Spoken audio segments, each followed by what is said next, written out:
Dendrolatries, the worshipping of trees. Throughout history, in almost every culture, you can find some aspect of worshipping trees as being divine, or a symbol of fertility or immortality. A tree as a symbol of immortality really only makes sense. For a human with an average life expectancy of 67 years, anything that can live for multiple generations past us is immortal. Even trees with the shortest life expectancies live up to 150 to 200 years old on average. The specific tree that I'm talking about is the quaking aspen. They live to be about 150 to 200 years old, but they're a clonal tree. They clone themselves and put up new clones of themselves. So the same clones or genetic same tree actually lives for thousands of years. In fact, there's one in Colorado that they estimate is almost 40 to 80,000 years old. I don't know how they came up with that number, that's not mine. And then there are trees like the bristlecone pine here in the Western Americas that lives, as far as we know, 5,000 years. Trees are also some of the most massive living things on Earth.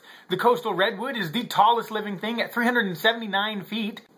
But what I really want to talk about is actually climate change and the death of a god. Of course, I use the term God with a little g because people used to worship these trees, but trees all the way from New Mexico all the way into Canada, some of them are dying at surprising rates, faster than ever before. There's a lot of talk about climate change, and whether it's our fault or the world's fault, really, I don't care. It's happening, and whether the climate is changing permanently or we're just going through a season of drought, the fact of the matter is trees are dying in staggering numbers. 1.5 million acres of lodgepole pine in Colorado alone are already dead. 33 million acres of lodgepole pine in Canada dead. These trees are dying from bark beetles. Bark beetles have always been around and trees have been combating them for thousands of years.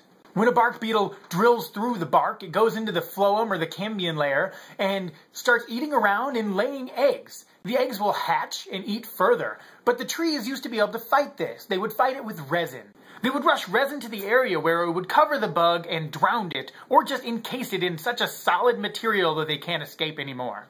Weather also used to keep bark beetles in check. In the winters, the cold winters would kill off the larvae before they could even turn into adult beetles. With the warm winters that we've been having and the droughts in the summers, the droughts are weakening the trees and hindering their ability to make resin. With warm winters, more adult beetles laying more eggs and more larvae and no resin for the trees to fight with, we're having what is now being called an epidemic. I'll admit I didn't know anything about this until recently, within this last year or so, but the epidemic has apparently started since 2006. A healthy tree used to be able to fight off these bark beetles using the resin that I had mentioned before and a few other methods like flooding the area with sap to drown them off. But since the drought, the trees are not as healthy as they used to be, and the beetles are more numerous than they've ever been before. So even healthy trees are falling prey to these bark beetles. If this really is climate change, we're seeing it faster than we've ever seen it before. But now with large sections of lodgepole pine dying off and beetles being in the trillions, they're attacking other trees that have never even experienced the bark beetle before. Things like white bark pine,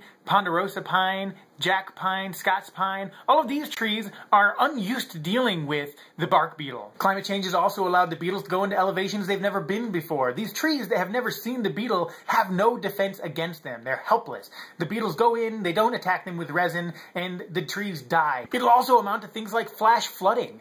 The trees catch a lot of snow when they have their needles, and the snow melts off more gradually. But with the snowpack being all on the ground, it'll build deeper than it has before, and then when the sun hits it, with no shade from the trees, it'll melt off faster and have no roots to collect it.